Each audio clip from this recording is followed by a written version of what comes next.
अच्छा, Mike Tyson आपके inspiration रहे हैं।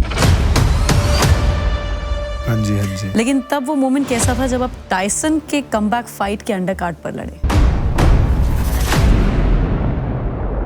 शब्दों में ना उस चीज को मैं बयान नहीं कर सकता उसको। तो ये फॉरेन फाइटर्स इंडियन बॉक्सिंग को इतना हल्के में क्यों लेते हैं? हाँ, उनका बैम निकालने के लिए हूँ ना मैं। अभी एक का निकाला भी है मैंने लास्ट फाइट में, क्योंकि वो इंडियन बॉक्सर्स को इसलिए हल्के में लेते हैं बिकॉज हमारे पास नाम नहीं है। ये एंड्रयू टेट जैसे लोग इंडिया और वुमेन पर जब कमेंट्स करते हैं तो आपका क्लियर स्टैंड क्या है? एंड्रयू टेट की नई स्टेटमेंट्स मेरी फाइट के बाद चेंज हो गई हैं, तो ये मैसेज हेटर्स के लिए है। मुझे छोड़ दो भाई, ऐसे लोगों को पकड़ो जो इंडिया के बारे में गलत बोल रहे हैं और उनको रियलाइज करवाओ कि इंडियन किसी से कम नहीं है। वो बंदा वुमेन्स के बारे में बहुत ज्यादा गलत बोलता है। हमारे अंदर अगर कहीं पे रहने सहने का ढंग आता है तो हमें पहले हमारी बहनें सिखाती हैं, बाद में हमारी गर्लफ्रेंड या वाइफ सिखाती है। तो एक लड़की का लाइफ में होना बहुत ज्यादा जरूरी है, इसीलिए एक लड़की की रिस्पेक्ट बहुत ज्यादा जरूरी है, क्योंकि एक अच्छा इंसान तभी बन पाता है जब उसकी लाइफ में एक अच्छी लड़की होगी। Very nice. लेकिन आपका भी कंट्रोवर्सी से कम पाला थोड़ी पड़ा है। बॉक्सिंग फेडरेशन ऑफ इंडिया को कहते हैं कि फेक है, एमएमए को लेकर आप BFI boxing federation of India बिल्कुल ही नकली है। क्यों? जो अपने बॉक्सर्स हैं उनके लिए कुछ कर ही नहीं रही। इंडिया तेरा बाप है, ये एक इमोशन था, ये एक स्ट्रॉन्ग मैसेज था। इंडिया तेरा बाप है। ये एक इमोशन था। मैंने बोल दिया don't talk about my country, don't talk about my country. उसके बाद उसने पता नहीं क्या बोला, पीछे से गुलिया भाई ने बोला बोल दे कहते तेरा इंडिया वाले तेरे बाप ऐसा कुछ बोला, और फिर वो अंदर से इमोशन से ही निकल के आ गया। इंडिया तेरा बाप अपने आप ही निकल के आ गया वो।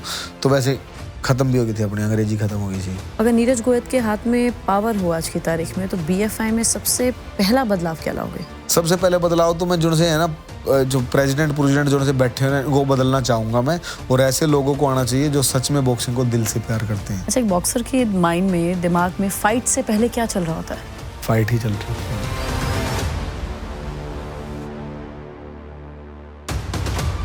So in this podcast, we are having a very special guest with us, Neeraj Goyat, who is the true pioneer of Indian boxing. Very warm welcome, Neeraj. Thanks for your time. Thank you.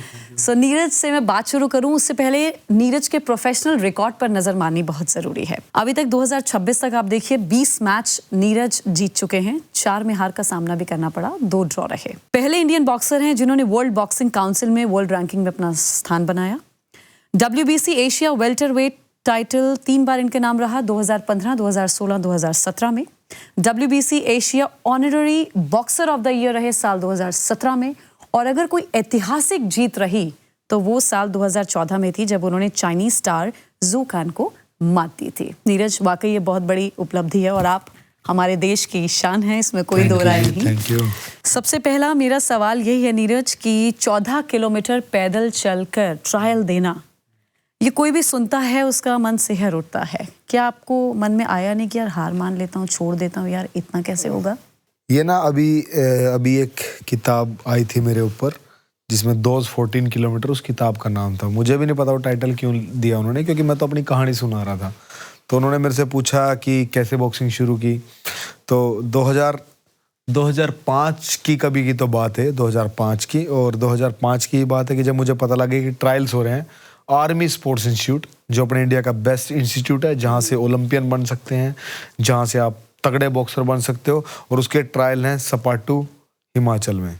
तो मेरा शहर है यमुनानगर, तो मैं शाम को वहाँ से निकला किसी के साथ। मैं 13 साल का था शायद उस टाइम पे, और मेरे साथ मेरे पापा ने किसी को भेजा मेरे साथ, और हम वहाँ पे हम पहुँच गए यमुनानगर से चंडीगढ़, चंडीगढ़ से धर्मपुर, और धर्मपुर से जो सपाटू है वो 14 किलोमीटर है।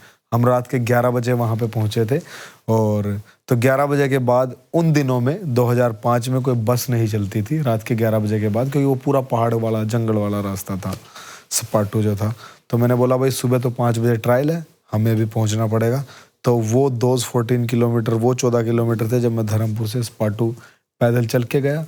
हम 11 बजे चले थे, हम 2-3 बजे पहुँच गए थे जहाँ पे ट्रायल से उसके सामने एक मंदिर था। हम उस मंदिर में सोए शायद 1-2 घंटा। मेरे अंदर एनर्जी इतनी ज़्यादा अच्छी थी कि सुबह 5 बजे मैं उठा और ट्रायल्स में नंबर 1 रहा। उसके बाद पुणे चला गया, पुणे में ट्रायल्स थे। तो फिर मैं फाइनली आर्मी स्पोर्ट्स इंस्टीट्यूट के लिए 1 जनवरी 2006 में सिलेक्ट हो गया, और फिर वहाँ से मेरी बॉक्सिंग की जर्नी शुरू हुई। वाह, so this is very interesting and somewhere inspiring also. 33 kilo के एक बच्चे से इंटरनेशनल बॉक्सर तक का सफर, टर्निंग पॉइंट क्या था सबसे बड़ा? ये 33 किलो ही था सबसे बड़ी चीज़। कि अब लोगों को मेरे बारे में पता नहीं है। लाइक मैंने 2006 में आर्मी स्पोर्ट्स इंस्टीट्यूट से ट्रेनिंग कर रहा हूँ, और जब मैं पहली नेशनल्स खेला था 2007 में, जूनियर नेशनल, उस टाइम मैं 57 किलो का था। बट 2006 में जब मैं आर्मी स्पोर्ट्स इंस्टीट्यूट में ज्वाइन किया था, उस टाइम मैं 33 से 36 किलो या 34 से 36 किलो का कोई वेट होता था। उस वेट कैटेगरी में मैंने ट्रायल दिए थे। तो मतलब एक साल में मेरा वेट भी बढ़ा, एक साल में मैंने मेहनत इतनी ज़्यादा की, मेरी बॉक्सिंग की स्किल भी अपग्रेड हुई। मैं 2007 की पहली जूनियर नेशनल में ब्रॉन्ज मेडल आया था शायद मेरा। तो मतलब वो 33 किलो से मैं 57 किलो तक का बंदा बन गया था। तो ये आर्मी स्पोर्ट्स इंस्टीट्यूट ने आपको एक बॉक्सर ही बनाया या एक मजबूत इंसान भी बनाया? हाँ, आर्मी जो इंडियन आर्मी है वो इंसान को बहुत मजबूत बनाती है, और मुझे लगता है हर किसी को, जो भी बच्चा होता है उसको इंडियन आर्मी में बहुत ज़रूरी है जाना, क्योंकि वहाँ पे डिसिप्लिन मिलता है।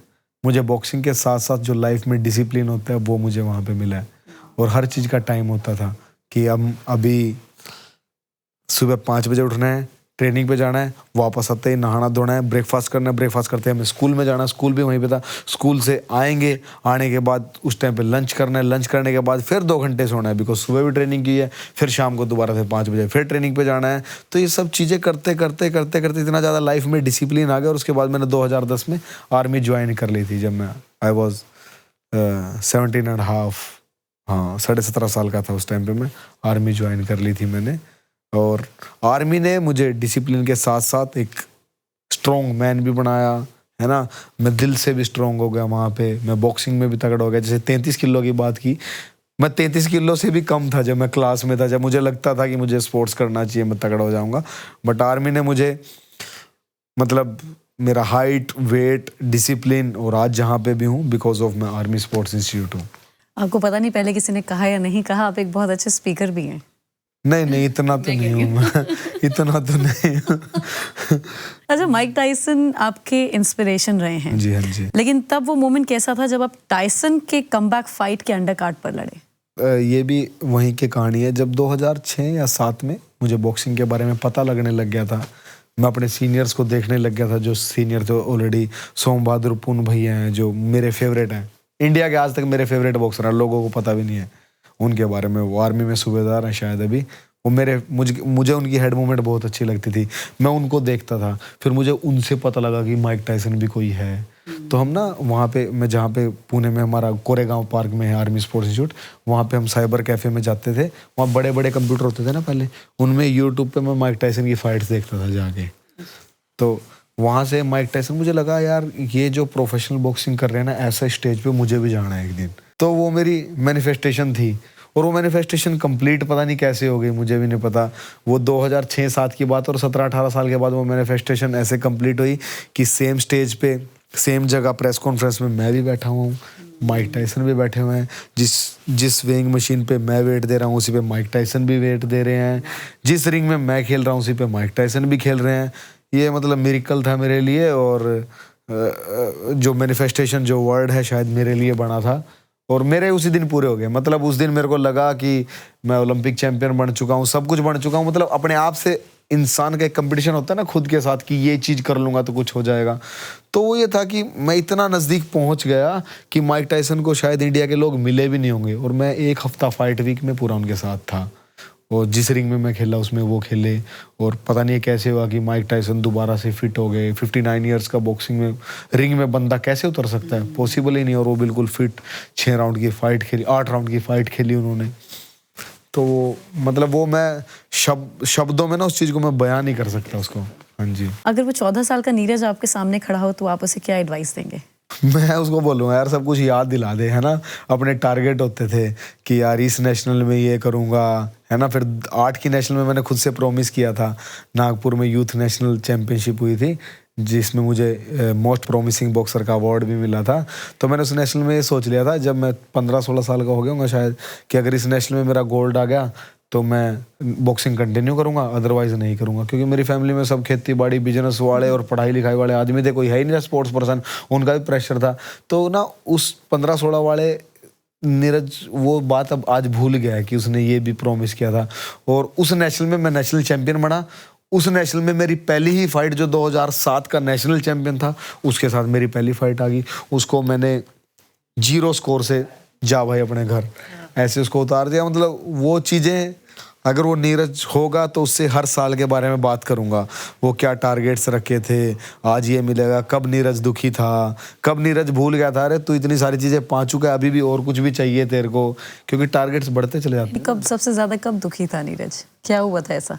2008 में मैं यूथ कॉमनवेल्थ गेम्स का मेडलिस्ट हो गया था। 2008 में मैं नेशनल चैंपियन बन गया। 2008 में मैं यूथ वर्ल्ड चैंपियनशिप खेल गया था। मतलब 2008 में मैंने 2 साल में बॉक्सिंग, मोस्ट प्रॉमिसिंग बॉक्सर भी रहे हैं। हाँ, बहुत सारी चीज़ें मैंने अचीव कर ली थी। बट जैसे ही मैं 2009 में गया ना, मुझे सीनियर इंडिया टीम में चला गया। मैं यूथ की एज थी, मैं सीनियर इंडिया टीम में चला गया, और मतलब वहाँ पे तो सब मेरे से तगड़े थे, है ना, और मेरे ऊपर कोई ध्यान ही नहीं देता था कोचेस, बिकॉज वहाँ पे ओलंपिक मेडलिस्ट हैं, ओलंपिक ब्रॉन्ज मेडलिस्ट हैं, विजेंद्र भाई, अखिल भाई साहब जो ओलंपिक में क्वार्टर फाइनल फाइट हार गए थे, वो सब थे उस कैंप में, सब उनके ऊपर ध्यान दे रहे हैं। मुझे लग रहा था मेरे ऊपर तो कोई ध्यान नहीं दे रहा, मैं इन जैसा कब बनूंगा। मतलब वो दुख भी नहीं था, मतलब एक थोड़ा सा ये लगता था यार मैं वहाँ पे तो इतना तगड़ा था, यहाँ पे कोई पूछ भी नहीं रहा। तो वो मोमेंट ऐसी थी, बट आराम आराम से चीजें बदलती चली गई। अच्छा, 2006 से 2008 ये 2 सालों में यूथ नेशनल से वर्ल्ड लेवल तक का जो जंप रहा आपका, ये एक इनसेन डिसिप्लिन था या फिर ये नेचुरल टैलेंट था? नहीं, ये डिसिप्लिन था। ये मैं मुझे लगता है कि मेरे अंदर कोई टैलेंट नहीं है, मेरे अंदर एक ही टैलेंट है, सिर्फ सीखने का। और मुझे लगता है जो भी इंसान को ये लगता है कि उसके अंदर टैलेंट नहीं है, ये सीखने का टैलेंट डाल लो अपने अंदर। मतलब एक चीज़ के पीछे लग जाना है। तो मैं 3-3 टाइम ट्रेनिंग करता था। मैं स्कूल से, ये बात मैंने नहीं बताई, हमारी क्लास और हॉस्टल ना बिल्कुल साथ था। जैसे ही मास्टर बाहर जाता था, मैं बंक मार के रूम में भाग जाता। रूम के नीचे ना, अपने बेड के नीचे गद्दा बिछाया हुआ था। मास्टर को पता होता था रूम में गया होगा, तो रूम में जब वो चेक करने आते थे, मैं नहीं मिलता था, क्योंकि मैंने मैट्रेस नीचे बिछाया था, मैं उस पर सो जाता था। तो जैसे मास्टर गया, फिर मैं लंच से पहले आधा घंटा ट्रेनिंग करके आता था, फिर शाम को भी ट्रेनिंग करता था।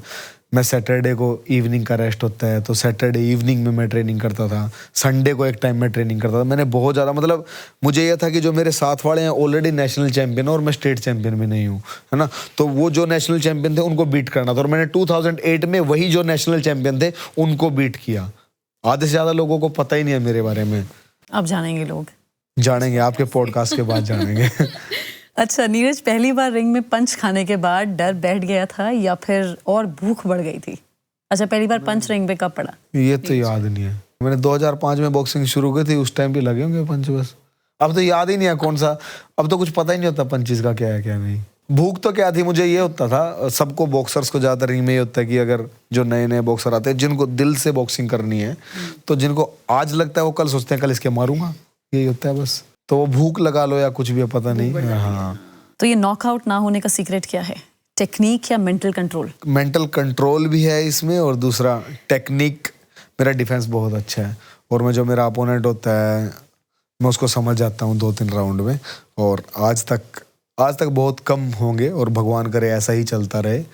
और जितने भी प्रोफेशनल बॉक्सर हैं, किसी ना कोई बहुत कम है, मतलब अगर हम परसेंटेज में माने तो सिर्फ 5% बॉक्सर ही वर्ल्ड में ऐसे हैं जो उनके करियर में नॉकआउट नहीं हुए हैं, चाहे कोई बहुत तगड़ा भी रहा हो, चाहे कोई कैसा भी रहा हो। अच्छा, एक बॉक्सर के माइंड में, दिमाग में फाइट से पहले क्या चल रहा होता है?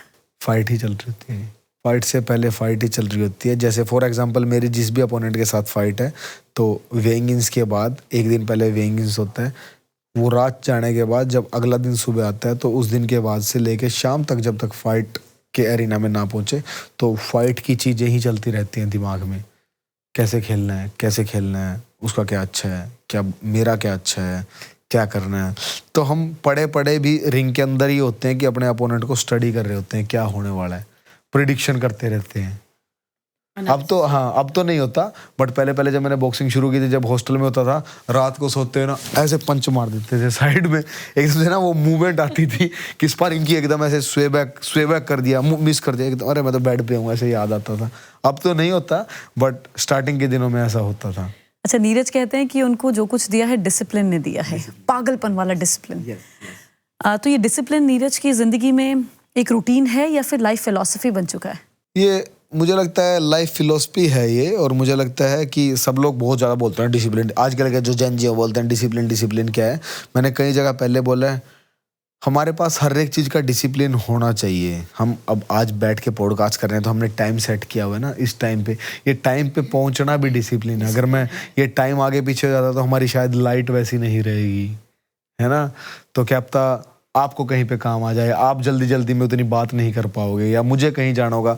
तो टाइम का जो टाइम है ना, time is equal to discipline है। मुझे ये लगता है कि अगर हम डिसिप्लिन्ड नहीं रहेंगे तो जो टाइम है वो हाथ से निकल जाएगा। हम डिसिप्लिन्ड हमें रहना चाहिए, फोकस्ड रहना चाहिए अपनी चीज़ों पे, ना कि दूसरा क्या कर रहा है। बहुत सारे लोग हैं मेरे बारे में बातें कर रहे हैं, पता नहीं वो व्यूज़ के लिए कर रहे हैं या क्यों कर रहे हैं, मुझे नहीं पता।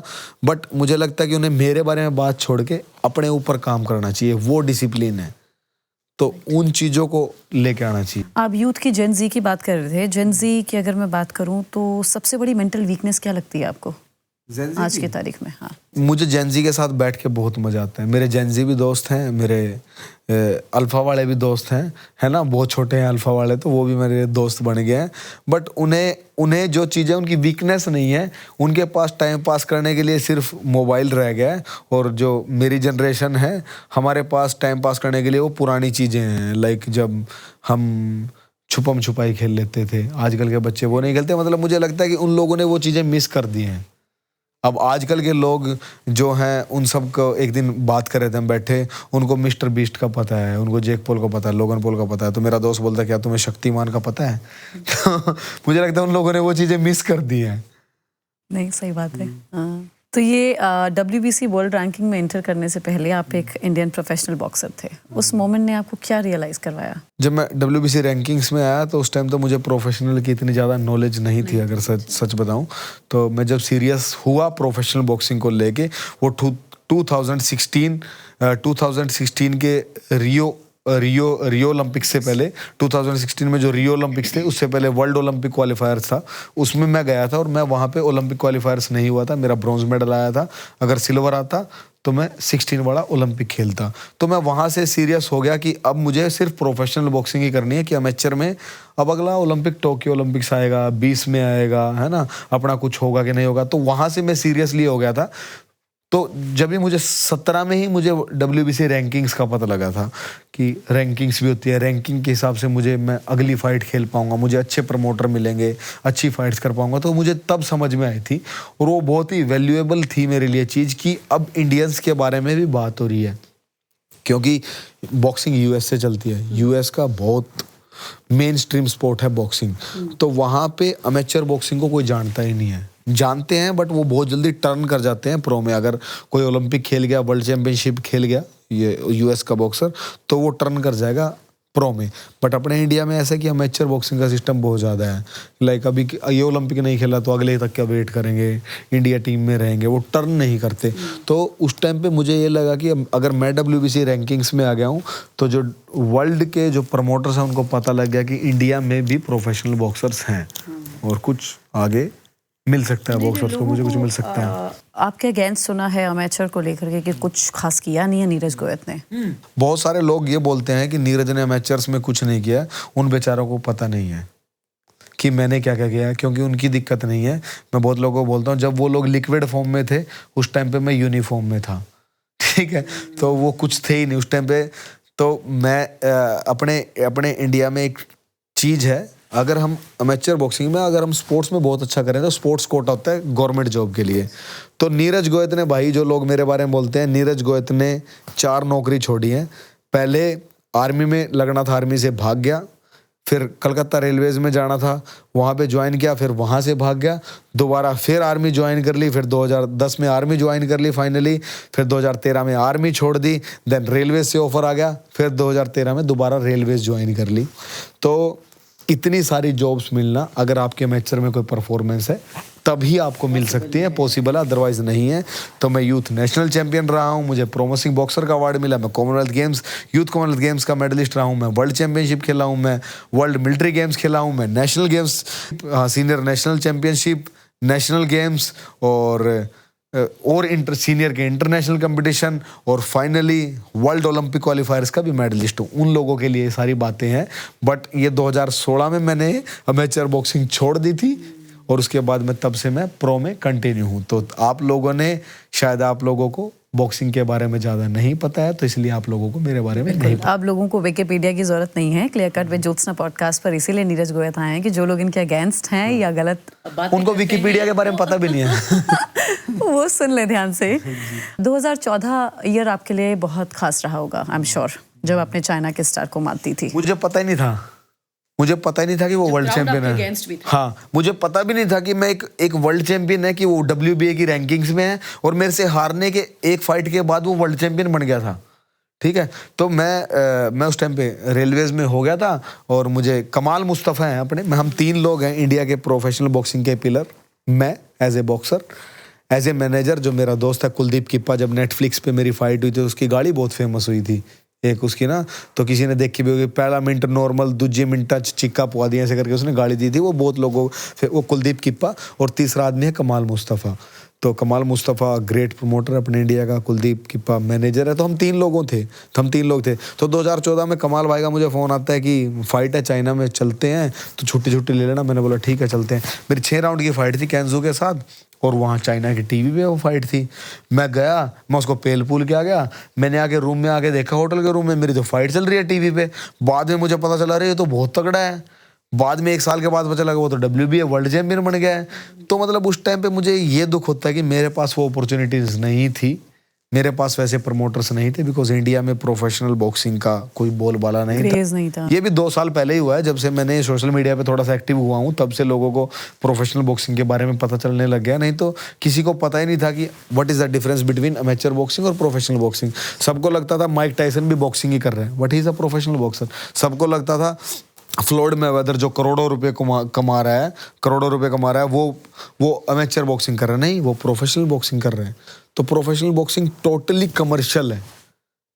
हाँ, अमेचर बॉक्सिंग फॉर एग्जांपल, अगर आपने जैसे आज आप मेरा इंटरव्यू ले रहे हो तो आपने मास एंड कम्युनिकेशन कुछ पढ़ाई करी होगी, आप स्कूल में थे तो वो आपके लिए अमेचर डेज थे। जैसे ही आपने उस चीज़ से कमाई शुरू कर दी तो आप प्रोफेशनल हो गए उस चीज़ में। तो यही डिफरेंस है, राउंड्स का फ़र्क है। उसमें 3 राउंड की बॉक्सिंग होती है, यहाँ पे 4 से लेके 12 राउंड तक की बॉक्सिंग होती है। तो हाँ, यही सारी चीज़ें थी। तो 14 में जब मैंने उसको कैंजू को हरा दिया तो मुझे रूम में आने के बाद पता चला कि मैंने तगड़े बॉक्सर को हरा दिया भाई। मुझे उससे पहले पता नहीं था, बिकॉज नॉलेज नहीं थी उतनी। और अभी भी लोगों को नॉलेज नहीं है कि नीरज ने क्या क्या काम किए हैं ना, अब तो पता चल जाएगी। अच्छा, मेक्सिको में वर्ल्ड चैंपियन के घर जाकर फाइट करना, ये कॉन्फिडेंस कहाँ से आता है? वो world champion WBC silver title holder है, बहुत ब्रूटल बॉक्सर था, होसे सपेदा। और फाइट से अगले दिन उसने बोला कि my hands are swelled Neeraj, you are a warrior, फलाना ढिमकाना। क्योंकि मैं एक लाइव कर रहा था, वो पीछे उसकी फैमिली के साथ जा रहा था। मैंने बोला कम ब्रदर लाइव में आ जाओ। वो वीडियो मेरे पास पड़ी होगी, अगर होगी तो आपको दूंगा, या शायद मिल भी जाएगी कहीं पे वो वीडियो। तो वो गुदालहारा का ही था और मैक्सिको का ही था। और मेरे को कुलदीप फ़ोन करता है कि 15-20 दिन पहले कि एक वर्ल्ड चैंपियन है होसे सपेदा, 2023 की बात है, उसके साथ फाइट करेगा। मैंने बोला कर लें, कोई चक्कर नहीं। उसने बोला सुपर लाइट वेट में कर लेगा। मैंने बोला कर लेंगे। मेरा 65-66 चलता था, मेरे को 2.5 किलो वेट कम करना था। मैंने बोला कर लेंगे। और मैं फिर वहाँ पे गया। अब वहाँ पे जाने के बाद जो कॉन्फिडेंस की बात है ना, वो बताता हूँ आपको। तो जो मेरा बॉक्सिंग का करियर अमेचर का जहाँ से शुरू हुआ था, जब मैं पहली बार 2008 में जहाज में बैठ के किसी दूसरे देश में गया था, वो मैक्सिको ही था। वो गुदालहारा का वही स्टेडियम था जहाँ पे मैंने 2008 की यूथ वर्ल्ड चैंपियनशिप खेली थी। और वहीं पे अब मैं 2007 में जा रहा हूँ, जहाँ पे 2008 में मैंने यूथ वर्ल्ड चैंपियनशिप खेली थी, उसी स्टेडियम में मैं 2023 में एक वर्ल्ड चैंपियन के अगेंस्ट फाइट करने जा रहा हूँ, उसी स्टेडियम में, उसी सिटी में, होसे सपेदा के अगेंस्ट। तो जब मैं उस सिटी में पहुंचा तो मुझे ऐसे, जैसे ना अब जब बचपन में होते हैं तो हमें बहुत ज़्यादा चीज़ें देखने का मन होता है। मैं दूसरे देश में पहली बार गया तो गुदालहारा मेरे बहुत करीबी लगा था मुझे 2008 में। अब मैं वहाँ पे जा रहा हूँ 13-14 साल के बाद, तो मुझे लगा यार ये तो अपना घर है, यहाँ तो कुछ भी कर देंगे। जब मैं स्टेडियम में पहुंचा, ये स्टेडियम भी वही है, क्योंकि बचपन में क्यूरियोसिटी होती है ना, तो वो स्टेडियम को बहुत अच्छे से देखा हुआ था। तो मैंने बोला यहाँ तो पेल दें, कोई चक्कर नहीं, इसका घर होगा। तो बस जी वहाँ पे फिर वो बढ़िया फाइट हुई मेरी। मतलब स्कोरिंग में भी 4 राउंड मैं जीता हुआ था, 6 राउंड वो जीता हुआ था। बहुत टफ फाइट थी और बहुत लोगों को उसमें मज़ा आया। और जो एक डजन है टीवी, उसने बहुत तारीफ़ की। और जो हमारा एंकर था वो वर्ल्ड चैंपियन है, 6-7 बारी। हुलियो सीजर सैवेज, वो उस फाइट में मेरा अनाउंसर नहीं, जो स्टेज जो बोलते नहीं रहते, कमेंट्री, वो कमेंट्री कर रहे थे हुलियो सीजर सैवेज। उन्होंने मेरी बहुत तारीफ की। मैंने स्पेनिश लोगों से पूछा इन्होंने क्या क्या बोला था, तो उन्होंने बहुत तारीफ की। तो बहुत मजे की फाइट थी वो मेरी। अजय, सिर्फ 7 से 10 दिन की ट्रेनिंग के साथ वर्ल्ड लेवल परफॉर्मेंस देना कैसे पॉसिबल है? सिर्फ दिमाग से, माइंड गेम। बिकॉज 7 से 10 दिन की ट्रेनिंग थी वो मेरी। 10 दिन की ट्रेनिंग थी वो इसलिए थी क्योंकि मुझे फाइट का बहुत लेट पता लगा था। बट मैं आपको अभी भी दिख रहा हूँ, मैं बहुत फिट रहता हूँ, मैं खाने पीने का ध्यान रखता हूँ, मैं फिटनेस ट्रेनिंग हमेशा करता रहता हूँ। और उन 10 दिन में मुझे 10 राउंड एक्सपीरियंस से खेला जाता है ना। तो मुझे सिर्फ वो उसके लिए मेरा स्टेमिना ओके हो जाए, तो उतनी मेरी ट्रेनिंग हो गई थी। क्योंकि मैंने स्पारिंग शुरू कर दी थी, लाइक 6 राउंड, अगले दिन 8 राउंड, अगले दिन 10 राउंड, और फिर मैंने कंटिन्यू 3-4 स्पारिंग 10-10 राउंड ये कर ली। मैं ओके हो गया, मैं मैक्सिको पहुंच गया और अपना फाइट कर ली। आप सुबह 4-5 बजे सोए हैं। अभी पॉडकास्ट की जगह अगर ये मैच होता आपका तो खेल लेते धुआंधार? नहीं, मतलब मेंटली मुझे लगता ये मेंटली होता है। और वैसे भी मतलब कि सुबह 4 बजे सोया हूँ और अब मैं पॉडकास्ट कर रहा हूँ, तो मुझे लगता है पॉडकास्ट की जगह, अगर मैं ये सजेशन है मेरा, अगर मुझे जिम वर्कआउट करना होता है हैवी, तो मुझे वो भी नहीं करना चाहिए था। बिकॉज मेरी बॉडी में, मैं अपनी बॉडी को ही तंग करता बिना मतलब से। तो स्पारिंग तो, फाइट तो बहुत दूर की बात है। हाँ, तो हमें ज़्यादा तंग नहीं करना चाहिए शरीर को। अच्छा, अभी तक जितनी भी फाइट्स रही हैं उसमें सबसे टफेस्ट फाइट कौन सी थी नीरज के लिए? टफ वाली एक मैं फाइट हारा था मैक्सिको में। 2018 थी शायद वो। 2018 में मैं एक मैक्सिकन के फंस गया था। 6 राउंड की फाइट थी वो, और मैं उसके बहुत मार रहा था। वो बहुत ब्रूटल था। मैं उसके मुंह पे पंचेस मार रहा था, उसका मुंह ऐसे ऐसे जा रहा था, वो फिर आगे आके मुझे पेट में अपर कट दे रहा था। तो मुझे 5वें-6ठे राउंड में ये हो गया था, वहाँ भगवान नॉकआउट ना हूँ, हार बेसक जाऊँ। तो बस मैं वही खेल रहा था कि मैं डिफेंस ही खेल रहा था कि कैसे बस 6 राउंड निकाल लूँ। क्योंकि मैं वो फाइट 76 kg में खेल रहा था और मेरा वेट 66 समथिंग था। मैं ही अकेला ऐसा बॉक्सर हूँ जो बहुत सारे वेट डिवीजन मैंने चेंज किए हैं, बहुत सारे। जैसी अपॉर्चुनिटी अच्छी है मैं वेट डिवीजन चेंज कर लेता हूँ। तो ये फॉरेन फाइटर्स इंडियन बॉक्सिंग को इतना हल्के में क्यों लेते हैं? हाँ, उनका बैम निकालने के लिए हूँ ना मैं। अभी एक का निकाला भी मैंने लास्ट फाइट में, क्योंकि वो इंडियन बॉक्सर्स को इसलिए हल्के में लेते हैं बिकॉज हमारे पास नाम नहीं है प्रोफेशनल बॉक्सिंग में। क्योंकि मैंने बताया ना, अमेचर बॉक्सिंग के आप क्या मेडलिस्ट हो वो मैटर नहीं करता यूएस में। और यूएस और साउथ अमेरिका में जितने भी कंट्री हैं वहाँ पे, या यूके में भी, वहाँ पे प्रोफेशनल बॉक्सिंग ही चलती है। तो अपने बॉक्सर हैं ही नहीं प्रोफेशनल बॉक्सिंग में ज़्यादा, अब आने लगे हैं। और मैं अपने जो अब आ रहे हैं, जो मेरे जूनियर हैं, जो अभी अमेचर से प्रो में टर्न कर गए हैं, तो मैं उनको बहुत सपोर्ट करता हूँ। निशांत देव अपना, वो अभी यूएस में फाइट करता है मैच रूम के साथ। फैजान अनवर है, वो अभी WBA इंटरकॉन्टिनेंटल रशिया के बॉक्सर को हरा के वो आया है। तो मैं उनको सपोर्ट कर रहा हूँ। मुझे लग रहा है जब तक मैं बॉक्सिंग छोड़ूंगा तो जो दूसरे देश वाले बॉक्सर हैं उनको पता लग जाएगा हाँ इंडिया में कोई है। तो अगर अपने इंडिया में फाइट्स हो तो क्या आउटकम अलग हो? इंडिया में होती हैं, इंडिया में फाइट्स होती हैं, ना तो उस तरीके के प्रमोटर हैं और ना ही उस तरीके के बॉक्सर हैं। तो मैं बॉक्सर से रिक्वेस्ट करूंगा, भाई लोगों, आप लोग प्लीज़ अगर आप प्रो में टर्न करते हो तो कम से कम अपना अमेचर में नेशनल मेडलिस्ट हो, उसके बाद इंडिया टीम में 4-5 साल इंडिया टीम में निकालो, अमेचर के इंटरनेशनल कंपटीशंस खेलो, ताकि तुम्हें मुक्के खाने की और तुम्हें इंटरनेशनल लेवल पे कैसा कंपटीशन होता है उसकी अकल आ जाए। उसके बाद आप लोग प्रो में टर्न करो। बट अपने इंडिया में क्या है कि ना, प्रो में बिना मतलब के टर्न कर जाते हैं। थोड़ा बहुत कुछ खेलने हैं, प्रो में टर्न कर जाते हैं। प्रमोटर्स भी अच्छे नहीं हैं, उनको शोज अच्छे नहीं कराने आते, कुछ ऐसे है। इंडिया वर्सेस वर्ल्ड, क्या ये सिर्फ फाइट होती है या ईगो की भी लड़ाई है? इंडिया वर्सेस वर्ल्ड तो मेरे तो ईगो पे आ जाता है जब इंडिया के बारे में बोलते हैं। और इंडिया वर्सेस वर्ल्ड बहुत बारी होता है मेरे साथ, बहुत बारी, मतलब अब तक हो ही रहा है। अंडर एस्टिमेट किया जाता है हमें बहुत ज़्यादा। जब भी मैं कहीं पे भी किसी बड़े प्लेटफॉर्म पे खेलने के लिए जाता हूँ तो अंडर एस्टिमेट किया जाता है कि इंडिया में कहाँ बॉक्सर होंगे। तो उस टाइम पे ईगो पे आ जाता है और मेरे को लगता है कि अब दिखाना पड़ेगा भाई, इंडियन किसी से कम नहीं है। ये जैक पॉल और नकीसा के MVP के साथ साइन करना आपके करियर का टर्निंग पॉइंट क्यों बना? मैंने जैक पॉल को चैलेंज किया 2-3 बारी, और चैलेंज करने के बाद उसका कुछ रिस्पॉन्स नहीं आया। बट उसके जैक पॉल को मैंने कई बारी चैलेंज किया सोशल मीडिया पे, और उसके बाद उसके कमेंट्स आ रहे थे, मुझे पता नहीं लग रहा था। तो मैंने बोला कि मुझे पोर्टो रिको जाना चाहिए, क्योंकि उसका एक इवेंट था, वहाँ पे जाके पकड़ते हैं उसको। तो हम पोर्टो रिको चले गए, तो वहाँ पे जब जैक पॉल के साथ सब हो गया मेरा, उसके बाद नकीसा मुझे मिला। नकीसा बहुत ही अमेजिंग इंसान है, ये MVP नकीसा की खड़ी की हुई है। और नकीसा वो बंदा है जिसने UFC MMA की, नकीसा ने ही डैना वाइट के साथ उसको शुरू किया था, बाद में उसने अपने शेयर निकाल के MVP बना दी थी। तो नकीसा मुझे बोलता है कि ऐसे लड़ाई झगड़े से चीज़ें नहीं चलेगी, और तुझे एक वर्ल्ड प्लेटफॉर्म पे दिखने के लिए एक अच्छी प्रमोशन के साथ जुड़ना पड़ेगा, और मैं तुझे साइन नहीं कर रहा हूँ। तू एक तरह से मोस्ट वैल्यूएबल प्रमोशंस इंडिया है हमारे लिए, लाइक एज ए पार्टनर हमारे साथ काम कर, और हम अच्छी चीज़ें करते हैं। तब वो टर्निंग पॉइंट इसलिए बन गया क्योंकि जो मेरा MVP में पहला डेब्यू था वही नेटफ्लिक्स पे था।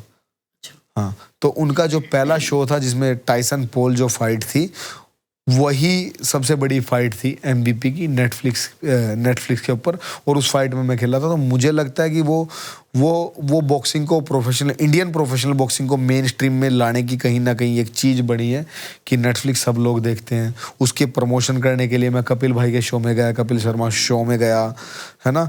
तो मतलब वो बहुत अच्छा टर्निंग पॉइंट इसलिए था कि इतने बड़े प्लेटफॉर्म पे मैं खेल रहा हूँ और इतने अच्छे प्रमोटर के साथ खेल रहा हूँ, वेल मैनेज था, सब कुछ अच्छा था। तो ये बिग बॉस OTT के बाद आपकी मेन स्ट्रीम पॉपुलैरिटी काफ़ी बढ़ गई थी, तो ये जो फेम है ये बॉक्सर के फोकस को स्ट्रॉन्ग करता है या डिस्ट्रैक्शन का कारण है? हम जितने ज़्यादा फेमस होंगे हमारे पास उतनी ज़्यादा जिम्मेवारियाँ आ जाएंगी, जिम्मेदारियाँ बढ़ जाएंगी हमारे ऊपर। जितना ज़्यादा हम फेमस होंगे जिम्मेदारियाँ उतनी बढ़ती चली जाएंगी। तो बिग बॉस OTT 3 में तो मैं कुछ मेरे ख्याल से 5-6 दिन में उन्होंने निकाल दिया था मुझे। कुछ मैं ज़्यादा ही अच्छा परफॉर्म कर रहा था, कुछ ज़्यादा ही हम्बल दिख गया था, है ना। बट मैं जैसा इंसान हूँ वैसा ही दिखा पाया, और लोगों ने मुझे बहुत पसंद भी किया। और जब मैं बिग बॉस से बाहर आया, जब मैं बाहर आ रहा था, घर वाले सब लोग रो रहे थे, सब लोग रोए थे। मुझे लगता है किसी के लिए नहीं रोए होंगे, आज भी वीडियो होगी वो, तो सब लोग वहाँ पे रोए थे। तो अब ये जो फेम की बात कर रहे थे, मैं चाहता हूँ मेरे देश का जो भी बॉक्सर अच्छा कर रहा है वो फेमस होना बहुत ज़्यादा ज़रूरी है, क्योंकि जब तक वो फेमस नहीं होगा वो अपनी जिम्मेदारियों से भागता रहेगा। जिम्मेदारियाँ क्या हैं? हमें फिट रहना है हमेशा, सबसे अच्छी चीज़। दूसरा, हमें हमेशा बॉक्सिंग के लिए कुछ ना कुछ अच्छा करना है। तीसरा, हम जिस कम्युनिटी से आते हैं, जिस कम्युनिटी में रह रहे हैं, हमारे फेम के साथ साथ उस कम्युनिटी को भी फेम मिल रहा है, तो उसकी जिम्मेदारी भी हमारे पास है कि हम उस कम्युनिटी को कभी नीचा ना दिखने दें। तो अच्छा है, जितना फेम आएगा हम उतने ही जिम्मेदार इंसान बनते चले जाएंगे। आप अभी घर वालों का जिक्र कर रहे थे, सबसे ज़्यादा सपोर्ट किसने किया आपको जब आपने घर में शायद फर्स्ट टाइम कहा होगा कि मैं एकेडमिक से अलग बॉक्सिंग में जाना चाहता हूँ? मेरे घर में तो मेरे ख्याल से सबका सपोर्ट भी था और नहीं भी था, है ना। मतलब ऐसा कुछ मुझे लगा नहीं कि उन्होंने कभी मुझे सपोर्ट नहीं किया मेरे घर वालों ने, और ऐसा भी नहीं लगा कि मुझे बहुत ज़्यादा सपोर्ट किया है। मुझे लगता है सपोर्ट यही था कि मुझे कुछ भी करने से कभी मना नहीं किया। बट मुझे वही 2008 वाली जो मैं बहुत बात बोल रहा था, उन्होंने बोला था कि यार अब ना मतलब तेरे साथ वाले सब पढ़ रहे हैं, कॉलेज में हो जाएगा, तो पढ़ाई बहुत ज़्यादा ज़रूरी है। तो यही मतलब 2-3 बारी यही बात बोली गई थी मुझे, पढ़ाई वाली। और उस टाइम पे मुझे भी ये लगा था कि, और मैंने खुद से प्रॉमिस किया था कि इस नेशनल में चैंपियन बन गया तो ठीक है, नहीं तो पढ़ाई कर लेंगे। मुझे लग रहा है इस बॉक्सिंग में कुछ है नहीं। बट वो प्रॉमिस था या क्या था, या भगवान का मैसेज था मुझे, और मैं नेशनल चैंपियन बन गया वहाँ पे। अच्छा, AT&T स्टेडियम में विंडरसन के अगेंस्ट फाइट जीतना और 60-54 का डोमिनेंट स्कोर लाइन, क्या वर्ल्ड ने वहाँ इंडियन बॉक्सिंग को सीरियसली वहाँ से लेना शुरू कर दिया था? हाँ, बहुत सारे लोगों ने, मतलब जो इंडिया से बाहर के लोग हैं, उन सब ने बहुत ज़्यादा मतलब तारीफ़ की। अभी मेरी लास्ट फाइट के बाद भी बहुत तारीफ़ की। अभी कल यहाँ पे KSI आया हुआ था, KSI ने भी मुझसे मिलते ही बहुत ज़्यादा तारीफ़ की, लाइक यू आर अमेजिंग, है ना, तूने उसको अच्छे से हराया, सही सबक सिखाया। तो जो दूसरे देश वाले हैं उन्होंने बहुत तारीफ़ की, इंडिया के लोगों ने भी बहुत ज़्यादा तारीफ़ की। कुछ ऐसे ना, आपको पता है पृथ्वीराज चौहान जो अपने राजा थे, वो उनके साथ एक जयचंद रहता था, है ना। उनकी वजह से वो उनकी जो हालत हुई थी उनकी वजह से हुई थी, जयचंद की वजह से। तो कुछ बॉक्सिंग के जयचंद है, ठीक है, जिनको लगता है कि नीरज जो कर रहा है ना वो क्यों फेम ले रहा है, हमें भी चाहिए। तो कुछ बॉक्सिंग के जयचंद हैं जिनको ये बात हजम नहीं होती है, वो लोग कुछ ना कुछ डालते रहते हैं मेरे लिए, कुछ ना कुछ डालते रहते हैं। बट मुझे फ़र्क नहीं पड़ता, बिकॉज मेरा टारगेट है कि मेरे साथ साथ, क्योंकि मैं ग्रो होऊंगा तो बॉक्सिंग भी ग्रो होगी। तो उन लोगों को ये समझ नहीं है, तो इसलिए जयचंदों को मैं माफ़ कर देता हूँ। अच्छा, आपने इस गेम का कुछ प्रोफेशनल रियलिटी भी कई दफ़ा बताया कि भाई बॉक्सिंग में, आपने ओपनली कही है ये बात कि बॉक्सिंग में करोड़ों का पैसा है, फिर भी लोग रिलाय क्यों नहीं करते? नहीं, इंडिया में नहीं है, इंडिया में नहीं। बिकॉज इंडिया में वैसे प्रमोटर्स नहीं है। इंडिया में वैसे प्रमोटर्स नहीं है, और इंडिया में वैसे प्रमोटर्स बनने के लिए, जैसे मैंने अब थोड़ी देर पहले बताया कि जिसको बॉक्सिंग करनी है, अगर प्रोफेशनल बॉक्सिंग करनी है तो अमेचर में ये चीज़ें करो। वैसे ही जो प्रोफेशनल जो प्रमोटर्स हैं, प्रोफेशनल बॉक्सिंग के प्रमोटर्स हैं, उनको भी फोकस करना चाहिए कि टीवी आए। पहले तो आप अगर फाइट्स करा रहे हैं तो आपके पास टीवी आए। अगर टीवी नहीं है तो आप उसको ऐसे प्लेटफॉर्म पे चलाएं, फॉर एग्जांपल आपका कोई यूट्यूब का चैनल हो जहाँ पे आपको देख सकें लोग। दूसरा, उन फाइट्स को आप ऐसे दिखाओ लाइक जो वहाँ का वेन्यू हो वो बिल्कुल चकाचौंध होनी चाहिए वहाँ पे, ताकि कोई इन्वेस्टर वहाँ पे इन्वेस्ट करना चाहे तो उसको लगे कि मैं क्लासी जगह पैसा लगा रहा हूँ, तो उसके बाद बॉक्सिंग में पैसा आना लगेगा। अदरवाइज तो बॉक्सिंग में आप देखोगे 2014-15 में फ्लोइड मैवेदर और मैनी पैक्यो की फाइट हुई थी, 1400, 1500 करोड़ उन्होंने पैसे कमाए थे उसमें। और आम बात है प्रोफेशनल बॉक्सिंग की, कोई भी वर्ल्ड टाइटल की फाइट होती होगी वहाँ पे 1-2 मिलियन तो ईजीली है। 1-2 मिलियन इज लाइक 16-20 करोड़ रुपए, 10 से 20 करोड़ रुपए के आसपास ईजीली है बॉक्सिंग में। इंडिया में कम है आप कह रहे हैं? हाँ, इंडिया में कम है, बट क्योंकि इंडिया में इसको मेन स्ट्रीम आने में टाइम लगेगा, बट है अपना कि ऐसा कर सकूं। कम से कम 1 मिलियन नहीं तो कम से कम $1 लाख देना तो शुरू कर पाए हम बॉक्सर्स को। अच्छा, एमेचर बॉक्सिंग में और प्रोफेशनल बॉक्सिंग में सबसे बड़ा धोखा कहाँ होता है? अगर हम प्रोफेशनल बॉक्सिंग और अमेचर बॉक्सिंग की बात करें, लाइक कैसे समझा जा सकता है इसको, तो अमेचर बॉक्सिंग वो बॉक्सिंग है जब आप लोग स्टार्ट करते हो, आप अपनी स्टेट के लिए खेल रहे हो, फिर अपने देश के लिए खेल रहे हो, और आप एक फेडरेशन के अंदर रह के खेल रहे हो, और आपके ऊपर बहुत सारे रूल्स हैं, लाइक आप ये कर सकते हो, ये नहीं कर सकते, ये कर सकते हो, ये नहीं कर सकते। बट प्रोफेशनल बॉक्सिंग आप खुद ही बिल्ड करते हो, आपको किसी फेडरेशन की ज़रूरत नहीं है। दूसरा, अमेचर बॉक्सिंग एक फेडरेशन चलाती है और प्रोफेशनल बॉक्सिंग को एक प्रमोटर चलाता है। प्रमोटर लाइक बहुत ज़्यादा उसमें कमर्शियल चीज़ें आ जाती हैं। अमेचर बॉक्सिंग में बहुत सारी कमर्शियल चीज़ें नहीं हैं, बट इसमें बहुत सारी कमर्शियल चीज़ें हैं। प्रोफेशनल बॉक्सिंग में राउंड्स 12 राउंड तक की बॉक्सिंग जाती है, लाइक 45 मिनट्स आप लड़ रहे हो। अमेचर बॉक्सिंग 3 ही राउंड में ख़त्म हो जाएगी, चाहे आप स्टेट चैंपियनशिप खेल रहे हो या आप ओलंपिक्स खेल रहे हो। आपकी 3 ही राउंड की फाइट होती है, 3-3 मिनट के 3 राउंड, और बॉक्सिंग ख़त्म। यहाँ पे 3-3 मिनट के 12 राउंड होते हैं। तो ये डिफरेंस है, कुछ रूल्स का फ़र्क है। प्रोफेशनल बॉक्सिंग में जो ग्लव्स होते हैं उनके स्पंज बहुत कम होते हैं। आप किसी अमेचर बॉक्सर के ग्लव्स दबा के देखोगे तो बहुत ज़्यादा स्पंज होता है। मेरे वाले ग्लव्स दबाओगे तो ऐसा लगेगा मेरे हाथ को टच कर रहे हो आप, तो वो डिफरेंस आ जाता है। हाँ, यही है। डिजिटल मीडिया के दौर में या आज के ज़माने में लोगों को लगता है जब तक हम कंट्रोवर्सी नहीं कर देते तब तक ना हमें फेम मिलेगा ना हमें पैसा मिलेगा। क्या बॉक्सिंग में भी ऐसे ही है? ये तो शॉर्टकट्स है। इंडिया में जो आजकल चल रहा है ना, मतलब इंडिया में छोड़ो, पूरे दुनिया में यही है। अब सड़क पे भी अगर सड़क पे जाएंगे, अगर 2 आदमी लड़ रहे होंगे तो हम उनको देखेंगे। अगर कोई लड़का किसी लड़की को फूल दे रहा होगा या कोई लड़का लड़के को फूल दे रहा होगा, हम नहीं देखेंगे उसको। सब लोगों को लड़ाई देखना बहुत ज़्यादा पसंद है। अगर यहाँ पे रेड लाइट पे जाएंगे और यहाँ पे अगर 2 मांगने वाले भी आपस में लड़ रहे होंगे, हम सब लोग रुक जाएंगे, ऐसे मुड़ मुड़ के देखेंगे। और वहीं पे कोई हस्बैंड वाइफ या 2 दोस्त चिल करते हुए जा रहे होंगे, हम उनको नहीं देखेंगे।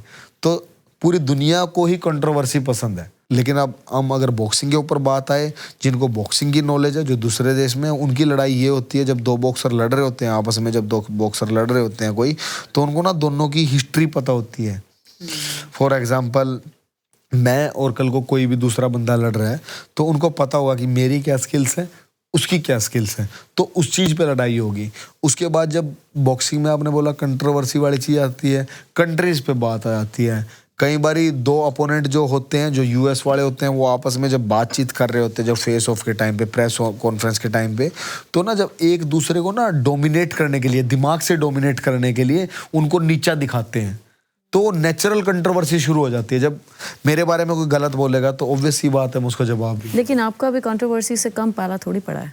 आपके स्टेटमेंट्स आप बॉक्सिंग फेडरेशन ऑफ इंडिया को कहते हैं कि फेक है, एमएमए को लेकर आपका बिल्कुल ही नकली है था। जी। BFI boxing federation of India बिल्कुल ही नकली है। क्यों? बॉक्सर्स के लिए, जो अपने बॉक्सर्स हैं उनके लिए कुछ कर ही नहीं रही। क्या कर रही है आप बताओ मुझे? पिछले 8 साल में अगर रिकॉर्ड निकाल के देखेंगे कितनी नेशनल चैंपियनशिप हुई है। जब मैं खेलता था, जिन लोगों को मेरे बारे में पता ही नहीं है, जब हम लोग खेलते थे अमेचर बॉक्सिंग, एक बॉक्सर को जो नेशनल लेवल का बॉक्सर है उसको तो कम से कम 4 नेशनल लेवल के कंपटीशन मिलते थे, 4। एक ओपन नेशनल, एक AK मिश्रा होता था, एक सुपर कप होता था, और एक बीडी चांदी वाला एक कुछ था दिल्ली में होता था, और 1-2 कुछ ना कुछ और निकल जाते थे टूर्नामेंट। आज के टाइम में एक नेशनल चैंपियनशिप बहुत मुश्किल से होती है, वो भी 2 या 3 साल में। अभी होने लगी है, अब फेडरेशन में कुछ लोग बदले हैं, सेक्रेटरी वगैरह बदले हैं, अब नेशनल्स होने लगी हैं। बेहतर हुआ है? बेहतर तो नहीं कह सकते, बट नेशनल चैंपियनशिप होने लगी कि बॉक्सर्स को कंपटीशन मिलने लग गए हैं।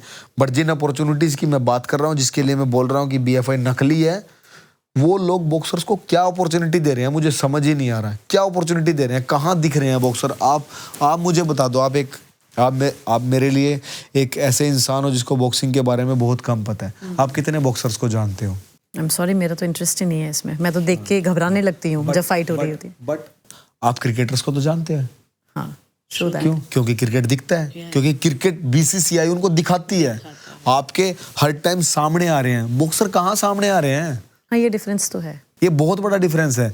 क्रिकेटर्स किसी ऐड में होंगे, नहीं तो उनका कोई कंपटीशन चल रहा होगा, IPL चल रहा होगा, 2020 चल रहा होगा, कुछ और चल रहा होगा, क्योंकि उनकी जो फेडरेशन है BCCI उनको ग्रो करने के ऊपर लगी हुई है, अपने खिलाड़ियों पे काम कर रही है। हमारे वाले कुछ काम ही नहीं करते। इस चीज से मुझे दिक्कत है। अगर क्रिकेट खेल हमारे देश में इतना बड़ा है क्योंकि वो लोग अपने ऊपर काम कर रहे हैं। It's not a national game. हाँ, कबड्डी के लीग हो रहे हैं, कबड्डी वालों को लोग जान रहे हैं, बॉक्सर्स को नहीं जान रहे हैं। अब रेसलिंग का लीग शुरू हो रहा है दोबारा से, बॉक्सिंग कहाँ है? मैं कह रहा हूँ नेशनल तो नहीं रहे, बस अपने आप बैठे हुए हैं, लग रहे हैं कि हम सिर्फ प्रेसिडेंट, हम ये हैं वो हैं। तो इसलिए मैं दुखी हूँ इस चीज़ से, और मेरी ये स्टेटमेंट चलती रहेंगी जब तक ये चीज़ ठीक नहीं हो। तो कभी तो BFI के कान में पड़ी होगी, उनके सदस्यों के कान में, कि नीरज गोयल जैसा एक बड़ा बॉक्सर अगर... कोई फर्क नहीं पड़ता जी, उनको कोई फर्क नहीं पड़ता, क्योंकि उनको फर्क मुझे भी नहीं पता क्यों नहीं पड़ता, बट मैं करता रहता हूँ। ये मेरा काम है, मेरी ड्यूटी है। बिकॉज मैं आज जो भी कुछ हूँ इस पॉडकास्ट में भी अगर बैठा हूँ, बिकॉज ऑफ बॉक्सिंग, और मुझे बॉक्सिंग को रिटर्न देते रहना है। MMA को लेकर भी कुछ इफ बट है आपके मन में? MMA को लेके भारती का पॉडकास्ट था, उसमें मैंने बोला था, मैंने वहाँ पे ये बोला था, बहुत लोगों ने इसको गलत ले लिया। मैंने वहाँ पे ये बोला था कि अगर हम स्किलफुल की बात करें, अगर आर्ट की बात करें, तो बॉक्सिंग में ज़्यादा आर्ट है। बॉक्सिंग में ज़्यादा आर्ट है, बॉक्सिंग के अंदर ज़्यादा कला है। MMA के अंदर सब खेलों की ज़रूरत है। लाइक आपको बॉक्सिंग भी आनी चाहिए, आपको किक बॉक्सिंग भी आनी चाहिए, आपको जूडो भी आना चाहिए, आपको जिजित्सु भी आना चाहिए, आपको रेसलिंग भी आनी चाहिए, आपको मोथाई भी आनी चाहिए। सब स्पोर्ट्स को मिला के वो मार्शल आर्ट है, मिक्स मार्शल आर्ट, तभी उसका नाम मिक्स मार्शल आर्ट है। बहुत सारी चीज़ें एक साथ हैं। बॉक्सिंग में एक ही मार्शल आर्ट है, दैट्स बॉक्सिंग, तो वहाँ पे कला है। रेसलिंग अकेले खेल रहे हो तो कला है, जूडो आप अकेले खेल रहे हो तो आर्ट है। तो वहाँ पे एक चीज़ आ गई, यहाँ पे आपके पास बहुत सारी चीज़ें हैं, आपको सब कुछ सीखना पड़ेगा। यहाँ पे कला से ज़्यादा, MMA में कला से ज़्यादा आपका दिमाग, और उससे भी ज़्यादा आपका दिल स्ट्रांग होना चाहिए कि आपको लात लग रही है तो आप उससे बचोगे। अब जोन से लोगों को, मैंने MMA वाला को बोला, मैं MMA खेला भी हूँ भाई, एक फाइट बहुत बुरी तरह हारा भी हूँ, जिसमें मैं 10 किलो मेरे से ज़्यादा वेट था उससे हारा था, संदीप अपना भाई है। उसके बाद मैं अगली फाइट जीता भी हूँ। ये जवाब देने के लिए लोगों को, 2012 की बात है जब ये इन लोगों को डायपर बनते थे जो मेरे बारे में बोलते हैं। तो 2012 में मैं MMA की फाइट, 13 में MMA की फाइट जीत के मैंने छोड़ दिया, बिकॉज मेरा प्रोफेशनल बॉक्सिंग का करियर था। अब हम बात करें कि इतनी सारी मार्शल आर्ट एक साथ हैं, तो इसमें आर्ट क्यों नहीं है? क्योंकि हमारे पास क्या सीखने के लिए, हमारे पास 100 साल हैं। क्योंकि मुझे लगता है, मुझे 20-22 साल हो गए हैं बॉक्सिंग करते हुए, मैं आज भी सीख ही रहा हूँ। ओलेक्जेंडर उसिक वर्ल्ड चैंपियन है, वो आज भी सीख ही रहा है। ओलंपिक चैंपियन है, वो आज भी सीख ही रहा है। एंथनी जोशुआ भी पीछे फाइट करी है, वो भी आज भी सीख ही रहा है। हम सीखते ही रहते हैं, हम अपने आप को पॉलिश ही करते रहते हैं। तो MMA में कब काम मिलेगा? अब हम ये वो युग तो नहीं चल रहा जैसे त्रेता युग था, द्वापर युग था, है ना, सतयुग था, क्योंकि वहाँ पे लाख साल एज होती थी। भाई ऐसा होता था, 100 साल हम रेसलिंग करते हैं, फिर अगले 100 साल हम बॉक्सिंग करेंगे तो हमारी पॉलिश होगी ना। 100 साल कितने होते हैं? फिर सोचेंगे यार 100 साल रेस्ट करते हैं, इस 100 साल, अगले 100 साल में हम मोथाई करेंगे। इतना टाइम नहीं है हमारे पास ना, तो इसलिए मैंने बोली है ये चीज़, बट लोग गलत ले गए। नेशनल चैंपियनशिप्स की डेट तक क्लियर ना होना, ये क्या सिस्टम का फेलियर है? अभी सीनियर नेशनल अभी हुई है थोड़े दिन पहले, 1-2 दिन पहले ख़त्म हुई है। लड़के और लड़कियों की सीनियर नेशनल हुई, मैं भी खुद वहाँ पे गया था। और नेशनल का जो वेन्यू था वो अच्छा था, बट मुझे बाद में आने के बाद पता चला, मैंने वहाँ पे बोला भी था कि ना ये लड़के और लड़कियों की नेशनल पहली बार हो रही है, मेरे को बहुत सालों के बाद ये पता चला है और अच्छा वेन्यू है, ये मैंने बोला था। बट जब मैं वहाँ से वापस आया तो मुझे पता चला जो हॉस्टल दिए थे बॉक्सर्स को, तो बोर्ड्स को तो हॉस्टल या होटल दिए ही नहीं थे। बोर्ड्स हैं, रेलवे बोर्ड है, सर्विसेज बोर्ड है, स्टील बोर्ड है, उनको तो रहने के लिए दिए नहीं था। उनको बोला था तुम लोग अपने आप रहो। और जिनको रहने के लिए दिया था उनके पास तकिए, कंबल, पानी, ये सब कुछ भी नहीं था। और जैसे जैसे जो टीम हारती चली गई उनको बोला चलो बैग पैक करो और अपना यहाँ से निकलो, जो सबसे गलत चीज़ है। क्योंकि वो टीम्स आई हैं, वो फाइनल तक रुकेंगी, वो चेयर भी करेंगी और उसके बाद वो कुछ सीख के भी जाएंगे, क्योंकि देख के हम लोग बहुत ज़्यादा चीज़ें सीखते हैं। अगर नीरज गोयत के हाथ में पावर हो आज की तारीख में, तो बीएफआई में सबसे पहला बदलाव क्या लाओगे? सबसे पहले बदलाव तो मैं जिनसे है ना, जो प्रेसिडेंट जो से बैठे हैं वो बदलना चाहूँगा मैं। और ऐसे लोगों को आना चाहिए जो सच में बॉक्सिंग को दिल से प्यार करते हैं। तो लगातार बीएफआई का विरोध कर रहे हैं, कभी नीरज को कोई लॉस नहीं हुआ, पर्सनल लॉस? मेरे को क्योंकि इनसे लेना देना ही नहीं है जी कुछ भी। पर्सनल लॉस तो ये है कि इनको लगता है कि हाँ इस बंदे को आगे नहीं दिखना चाहिए, इसके अलावा जो दूसरे बॉक्सर हैं इनको बुला लेते हैं, हम उनसे थोड़ा सा फेम ले लेते हैं, तो ये करते रहो। अब तो मैं अकेला चल रहा हूँ ना मेरे रास्ते पे, मेरे साथ जो लोग हैं वो बहुत अच्छे हैं, तो मुझे बीएफआई की जरूरत नहीं है। बीएफआई को बॉक्सर्स की जरूरत है, बीएफआई को मेरी जरूरत नहीं है, बट बॉक्सर्स की जरूरत है। और मैं चाहता हूँ जो तुम्हारे पास जो प्रोडक्ट है, जो बॉक्सरों का जो प्रोडक्ट है, उसके ऊपर काम करो, उनको ग्रो करो। तो इन्फ्लुएंसर बॉक्सिंग इंडिया के लिए थ्रेट है या अपॉर्चुनिटी? इन्फ्लुएंसर बॉक्सिंग बहुत ज़्यादा ज़रूरी है, क्योंकि मैं अब आपको बता दूं, बहुत सारे लोग मुझे बोलते हैं किसी यूट्यूबर के साथ फाइट कर ली। तो एंथनी जोशुआ ओलंपिक चैंपियन है, वर्ल्ड चैंपियन, उसने भी जैक पॉल के साथ फाइट की थी। जैक पॉल कौन है? इन्फ्लुएंसर है, स्पोर्ट्स पर्सन है ना। एंथनी जोशुआ ओलंपिक चैंपियन है, वर्ल्ड चैंपियन है, उसको क्या जरूरत थी उसके साथ फाइट करने की? उन्होंने 900 करोड़ रुपए बनाए हैं। एंथनी जोशुआ को जो लोग नहीं जानते थे, जैक पॉल वाली फाइट के बाद जानने लग गए हैं। तो इन्फ्लुएंसर बॉक्सिंग इसलिए जरूरी है कि उससे बॉक्सिंग का नाम बढ़ेगा। आपने ओपनली इन्फ्लुएंसर को रिंग में आने का चैलेंज क्यों किया? वो मेरी बात लोग ना उल्टी लेके चले गए और आज वो मेरे सब दोस्त हैं। मैंने ये बोला था कि तुम लोग जो कंट्रोवर्सी करते हो उसको बॉक्सिंग रिंग में करो, तुम लोग बॉक्सिंग लड़ो। बस मैंने ये ऐड ऑन नहीं की जैसे तुम लोग क्रिकेट खेलते हो वैसे बॉक्सिंग भी खेल है।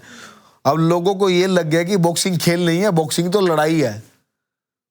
तो बॉक्सिंग लड़ाई नहीं है भाई, बॉक्सिंग खेल है। और कुछ अगर हाँ, ये भी मैं रिक्वेस्ट करूंगा इन्फ्लुएंसर से, आप लोग प्लीज़ अगर आप बॉक्सिंग को सपोर्ट नहीं करते, किसी की ना किसी खेल को सपोर्ट करो। कोई हॉकी खेलो, क्योंकि तुम लोगों को बहुत सारे लोग फॉलो करते हैं। तुम लोग कबड्डी खेलो, तुम लोग रेसलिंग खेलो, तुम बॉक्सिंग खेलो, ताकि तुम्हारी वजह से जो ऑडियंस है इन खेलों की तरफ आए। जो खिलाड़ी इतनी मेहनत करते हैं, जिनका डिसिप्लिन यही होता है कि सुबह ट्रेनिंग, डाइट, पहले खाना, फिर सोना, फिर ट्रेनिंग करना और अगले दिन फिर यही चीज़ रिपीट करनी, उन लोगों को भी लोग जाने। बहुत मेहनत करते हैं हम लोग, बहुत ज़्यादा मेहनत करते हैं।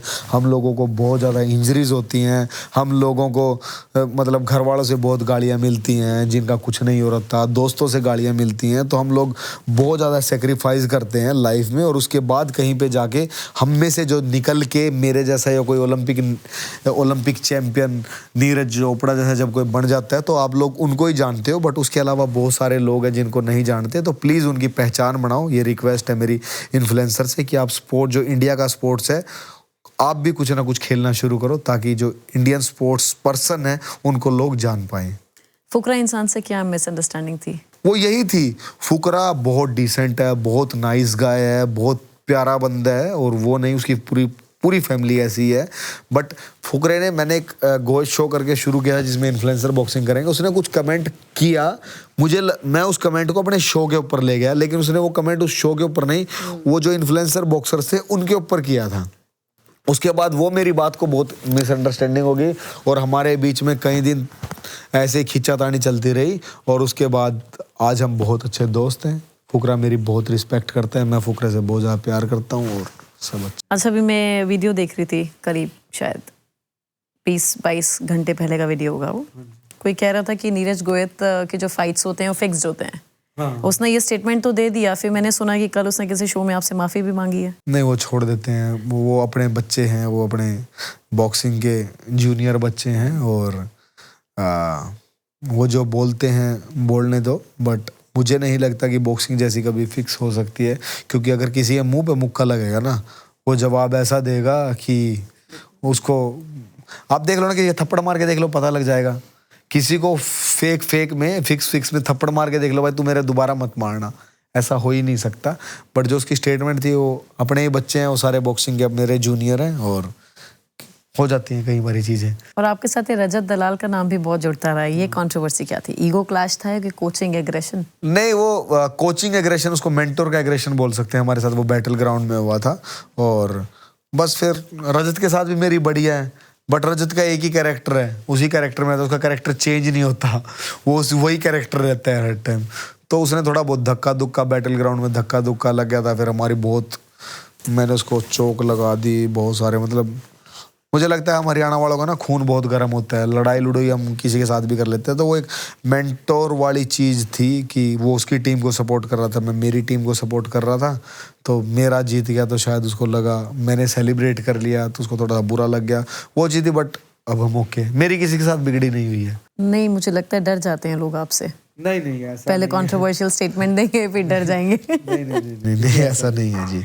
अच्छा, दुबई में क्या हुआ था ये एंथनी टेलर के साथ, जो बैक स्टेज ऑल्टरकेशन हुआ, ये हीट ऑफ द मोमेंट था या फिर पहले से कुछ बिल्डअप था, पहले से कुछ चल रहा था? पहले से शुरू हुआ, वो इंडिया के बारे में बोल रहा था, जो मैंने पहले भी बात बोली है कि यूएस वालों को लगता है कि इंडिया में अच्छे बॉक्सर नहीं है ना। तो वही बात उसने स्टेटमेंट में बोल रहा था, मैंने बोल दिया उसको इंडिया तेरा बाप है, ये इंडिया तेरा बाप है, ये बात इंडिया में पहुंच गई, और इंडिया में पहुंच गई तो मेरे पास और प्रेशर आ गया। जैसे आप फेमस वाली बात बोल रहे थे, फेम आने के बाद जिम्मेदारी बढ़ जाती है, जिम्मेदारी और बढ़ गई, और उसको तो फिर पेलना बहुत बनता था, और उसके बाद वो मेरे से वेट में बहुत बड़ा था, क्योंकि जो मेरा पहला अपोनेंट था फाइट का, वो 15 दिन पहले चेंज हो गया था। मुझे 154 LBS में खेलना था, मैं 165 LBS में खेला, और जो मेरा अपोनेंट था ये 172 और 73 LBS का था, मतलब 82 और 83 का था। तो ये वेट कम करके ले आया। पहले दिन सुबह इसने वेट दिया, बट अगले दिन हमारी रात को फाइट थी, तो 5-6 किलो जो इसने कम किया था वो रिकवर हो चुका था, और फाइट में फिर सबने देखा होगा मैंने बढ़िया इसके मारे।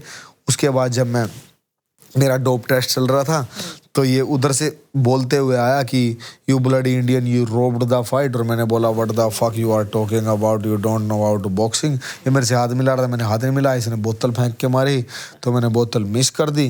विपिन गुलिया भाई अपने दिल्ली से, वो मेरे साथ गए थे, उन्होंने कुर्सी उठाई और हम इसके पीछे लग लिए। फिर इसको पहले हमने रिंग में दिखाया, रिंग से पहले दिखाए। इंडियंस बातों में भी कम नहीं है, हम बातों का जवाब भी देना आता है, चाहे हमें अंग्रेजी ना आती हो, पर हमारी भावना बहुत अच्छी है। और मैंने एक बात भी बोली थी वहाँ पे कि माई नेशनल लैंग्वेज इज़ हिंदी, फलाना ढिमकाना, ये चीज़ जितनी अंग्रेजी आती थी तोड़ मोड़ के वो बोलती थी, लोगों को बहुत पसंद आई थी। तो हम इंडियन बातों में भी नहीं जाने देंगे, नहीं हारेंगे, हम रिंग में भी नहीं हारेंगे, और हम रिंग के बाद नीचे भी नहीं हारेंगे। तो उसको भगा दिया था हमने, बड़ी तसल्ली कर दी थी। और जब ये फॉरेन फाइटर्स इंडिया को नीचा दिखाते हैं तो तय होता है कि भाई अब इसको रिंग में जवाब देना है। उसके अलावा मन में क्या सब चल रहा होता है? नहीं, उसके अलावा तो बॉक्सिंग ही चल रही होती है, भाई इसका क्या बढ़िया है, मेरा क्या बढ़िया है, इसको कैसे मार सकता हूँ। अब जैसे इसी फाइट में मुझे था, मैंने पहले उन लोगों को बोला था कि मैं 6 राउंड नहीं, मैं 8 राउंड की फाइट करूंगा, बिकॉज मेरे से बड़े वेट का था, मुझे पता है हैवी है, और 6 राउंड में शायद इसकी पावर उतनी ही रहे, बट 8 राउंड में अगर मैं पहले 2 राउंड इसको थकाऊं, सिर्फ वैसे खेलूं, है ना, स्पीड से खेलूं, तो इसको थका दूंगा, मैं बाद में मार दूंगा। बट वो फाइट 6 राउंड की ही बोली, उसने बोला मैं 8 नहीं कर सकता, मैं 6 ही करूंगा, प्रमोटर ने बोला। तो यही चीज़ें चलती रहती हैं बस, कि कैसे मार सकता हूँ, क्या कर सकता हूँ। एक चीज में मिस कर गई, इंडिया तेरा बाप है, ये एक इमोशन था या एक स्ट्रॉन्ग मैसेज था? ये एक इमोशन था, क्योंकि मेरी अंग्रेजी खत्म हो गई थी, मेरी इंग्लिश सारी खत्म हो गई थी। वो जो मैंने बोल दिया, don't know, you don't know about my country, don't talk about my country, don't talk about my country. उसके बाद उसने पता नहीं क्या बोला, पीछे से गुलिया भाई ने बोला बोल दे, कहते तेरा इंडिया वाले तेरे बाप, ऐसा कुछ बोला, और फिर वो अंदर से इमोशन से निकल के आ गया, इंडिया तेरा बाप, अपने आप ही निकल के आ गया वो। तो वैसे खत्म भी हो गई थी, अपनी अंग्रेजी खत्म हो गई थी। ये एंड्रयू टेट जैसे लोग इंडिया और वुमेन पर जब कमेंट्स करते हैं तो आपको पता है क्या हुआ? अभी आपको पता है क्या हुआ? ये एंड्रयू टेट अपने देश के बारे में बहुत गलत बोलता था, लेकिन अब आप इसकी लास्ट स्टेटमेंट मेरी फाइट के बाद उठा के देखना। ये जो हेटर्स है ना, उनके लिए मैसेज है, अगर करना है तो ऐसा काम करो। जो मेरे देश के बारे में एंड्रयू टेट गलत बोलता था, उसकी स्टेटमेंट्स बदल चुकी हैं अब एंड्रयू टेट स्टेटमेंट में ये बोलता है, white people don't know about Indians. अब उसकी स्टेटमेंट्स ये आ रही हैं, आप कहीं से निकाल के इसको जरूर लगाना कि एंड्रयू टेट की नई स्टेटमेंट्स मेरी फाइट के बाद चेंज हो गई हैं। तो ये मैसेज हेटर्स के लिए है, मुझे छोड़ दो भाई, ऐसे लोगों को पकड़ो जो इंडिया के बारे में गलत बोल रहे हैं, और उनको रियलाइज करवाओ कि इंडियन किसी से कम नहीं है। अगर मेरे अंदर दम ना होता, कुछ ना होता, तो एंड्रू टेट जैसे लोग, इतने स्ट्रॉन्ग आदमी कभी स्टेटमेंट ना चेंज करते। दूसरी मुझे उसकी जो सबसे बुरी बात लगती है, वो बंदा वुमेन्स के बारे में बहुत ज़्यादा गलत बोलता है, और कि लड़कियां सिर्फ बच्चे पैदा करने के लिए, ऐसी ऐसी उसकी स्टेटमेंट है। तो मुझे वो बात उसकी बहुत ज़्यादा बुरी लगी कि वुमेन्स हैं, लड़कियां हैं, फीमेल हैं। जब भी यहाँ पे बैठ के मैं पॉडकास्ट कर रहा हूँ, हम लड़के जितने भी इस धरती पे हैं, बिकॉज ऑफ वुमेन है, बिकॉज ऑफ माँ है। और हमारे अंदर अगर कहीं पे रहने सहने का ढंग आता है तो हमें पहले हमारी बहनें सिखाती हैं, बाद में हमारी गर्लफ्रेंड या वाइफ सिखाती है। तो एक लड़की का लाइफ में होना बहुत ज़्यादा जरूरी है। इसीलिए एक लड़की की रिस्पेक्ट बहुत ज़्यादा जरूरी है, क्योंकि एक अच्छा इंसान तभी बन पाता है जब उसकी लाइफ में एक अच्छी लड़की होगी। कमाल, वेरी नाइस। नहीं, ये सच्ची बात है, ये मेरे दिल की बात है, और शायद बहुत सारे लोग मेरी इस बात से रिलेट करेंगे। और आप अभी भी फुल ऑफ इमोशंस हैं, ये आपकी आंखें बता रही हैं। हाँ, मैं दिल से बोलता हूँ जी, जो भी चीज़ बोलता हूँ, क्योंकि मैंने अभी एक्टिंग क्लास लगाई थी ना थोड़े दिन पहले तो मुझे बताया था कि इमोशंस कैसे निकालने हैं, कैसे हम अंदर से बातें बोल सकते हैं। सौरभ सचदेवा जी की एक्टिंग वर्कशॉप की थी मैंने। बस आखिरी के मेरे 3-4 ज़रूरी सवाल हैं। आप इंडियन प्रोफेशनल बॉक्सिंग को किस डायरेक्शन में ले जाना चाहते हो? मेरे को इंडियन प्रोफेशनल बॉक्सिंग को मेन स्ट्रीम बनाना है। जैसे दूसरे देश में अगर यूएस में किसी की फाइट होगी, अभी ना फेब में या जनवरी की एंड में एक फाइट होने वाली है सागुर स्टीवेंसन और लोपेज की। तो उस फाइट के बारे में यूएस में सबको पता होगा, सबको, टैक्सी ड्राइवर को पता होगा, दुकान वाले को पता होगा। आप रैंडम अगर कोई मेरा इंटरव्यू देख रहा है, इस बात को किसी से जाके पूछ लेना और फिर कमेंट करके बताना आपने पूछा कि नहीं।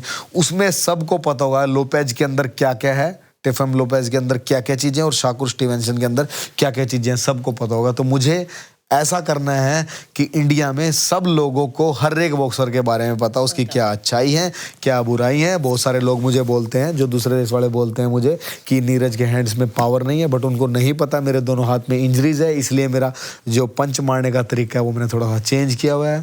ठीक है, तो क्या दोनों हाथ में इंजरी है आपके? हाँ, मेरे हाथ में इंजरी है। तो इसीलिए ये सब चीज़ें अगर इंडिया की ऑडियंस को पता होंगी तो तब मतलब मेरा फिर काम खत्म हो जाएगा कि वहां तक मेरे को प्रोफेशनल बॉक्सिंग को लेके जाना है। एक बॉक्सर को एग्जैक्टली कब प्रोफेशनल टर्न करना चाहिए, सही टाइम उसका क्या होता है? मुझे लगता है, अभी मैंने एग्जांपल दिया, अपने 2 लड़के हैं जो अपने दोनों छोटे भाई हैं मेरे, निशांत देव और फैजान अनवर। उनकी बहुत अच्छी एज है, वो 26 साल के, उन्होंने प्रो में डेब्यू कर दिया और अच्छा कर रहे हैं दोनों। फैजान अनवर तो एक अनदर लेवल पे अलग रैंकिंग में पहुंच गया, वर्ल्ड रैंकिंग्स में जा चुके हैं। निशांत ने अभी इस पेरिस ओलंपिक्स के बाद टर्न किया था प्रो में, तो उसकी भी 3-4 फाइटें हो चुकी हैं। तो उनकी बिल्कुल राइट एज है टर्न करने की, बट उन्होंने ऑलरेडी अमेचर में भी अच्छा किया है। तो जिसको भी प्रोफेशनल में टर्न करना है, पहले आप अमेचर्स में अच्छा करो, आप इंडिया टीम में टाइम बिताओ, 2-4 इंटरनेशनल कंपटीशन खेलो। जब आपको लगता है कि अब अमेचर में ओलंपिक्स बहुत दूर है, आपके कॉमनवेल्थ गेम्स या एशियन गेम्स के चांस नहीं है, आप इंडिया टीम में नंबर 1 के बराबर हो बट आप नंबर 2 हो, आपको चांस नहीं मिल रहा, तो राइट टाइम में भाई टर्न करो। बट बस जो आपका जो पर्सनल जीवन है उसको थोड़ा सिक्योर कर लो, लाइक जॉब और सब। अगर आप अच्छे हो, अगर आप इंडिया टीम में, तो आपके पास 101% जॉब होगी। अगर आज नीरज गोयत हार जाता तो क्या इंडियन बॉक्सिंग जीत सकती है? हाँ, मुझे ये लगता है कि अगर मेरे हारने से भी बॉक्सिंग की बातें हो रही हैं, अगर मैं हार गया कहीं पे और निशांत या फैजान कहीं पे जीत गया, उनकी बात हो रही है, तो मैं जीत गया। मतलब किसी की तो बात हो रही है, मेरी हार की बात हो रही है, किसी की जीत की बात हो रही है, बट बात हो रही है, और पर ये बात पूरे इंडिया में हो रही है, तब मजा आएगा। तब मजा आएगा। अब मेरी इस फाइट के बाद साउथ इंडियन लोगों ने, तमिल के लोगों ने, आंध्र के लोगों ने वीडियो बनाई हुई थी उनकी भाषा में कि इंडियन बॉक्सर, आगे उन्होंने क्या बोला होगा मुझे भी नहीं पता, बट वो चीज गजब थी। आज से 10-15 साल बाद आप क्या चाहते हो, लोग आपको कैसे जाने, नीरज गोयत को, एक बॉक्सर के रूप में या फिर एक रेवोल्यूशन, क्रांति के रूप में? यस, क्रांति। अब मैं हुई क्रांतिकारी। मेरे खून में आर्मी बस गई है, इंडियन आर्मी ना, क्योंकि जब मैं छोटी सी एज में वहां चला गया था, जो मैंने बताया, और बस आर्मी बात सही है, डिपेंड सब नींव पे करता है। आपकी नींव कैसी है? तो वही अपने अंदर देश बसा हुआ है, देश की बॉक्सिंग बसी हुई है, बस वो क्रांतिकारी से जाने।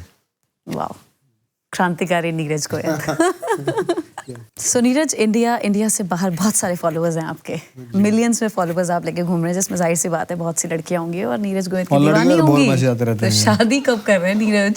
शादी मेरे को लगता है शादी ये तो मेरे लिए बहुत मुश्किल टास्क है। मतलब बॉक्सिंग बहुत आसान है और शादी बहुत मुश्किल है। क्यों? मतलब कोई तो ढूंढी होगी नीरज ने। ढूंढी नहीं जी, पहले तो बहुत थी जी। ओह ये फिर कंट्रोवर्सी होने वाली है इस पे भी। नहीं थी पहले बहुत है ना, बट अब 2-4 साल से पता नहीं कैसा एकदम से दिमाग बदल गया है। मुझे लगता है कि जैसे मैंने बात किया ना, एक लड़के को एक लड़की ही चेंज कर देती है ना, वो सब चीज़ें बोले। तो मुझे लगता है कि ऐसे चेंज करने वाली कोई अच्छी लड़की मुझे मिलेगी नहीं, मुझे ऐसे लगता है। और मुझे पता भी है, मेरे यार दोस्तों के भी बहुत सारे ऐसे हैं, शादी के बाद ना लड़ाई झगड़े बहुत होते हैं।